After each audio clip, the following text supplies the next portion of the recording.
কি হয়েছে ঘটনা কি হয়েছে কোনখান থেকে আইতেছেন আপনারা আমরা বাপের বাড়ি থেকে আইছি মা শরীর ভালো না রাতন লাগবো এনো ইমার্জেন্সি ফ্যামিলি করতাম ভুলে গেছি মা শরীর ভালো না বুঝতে তো সিরিয়াস তারপরে আটকাছে তারপরে তারা কোন পিএস আটকেছে বিশ্রামগঞ্জ পিএস হ্যাঁ তারা কইতাছে ডেইলি 10টা তারপরে বলে মানে কি লাগে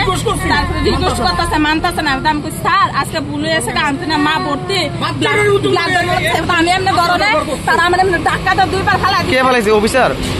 ধাক্কাটা 2বার ফালা দিছে বাচ্চাটা কাঁদতেছে আমার স্বামীরে 2-3টা ঘুষি মারছে হ্যামলেট বাড়াইয়া কাঁথা মারছে কেলে স্যার বারবার রিকোয়েস্ট করতেছে আমার মা শরীর না পুলিশ মারছে হ্যাঁ তাই না আচ্ছা নাম জানতে পারছেন নি অফিসারের নাম না তাই না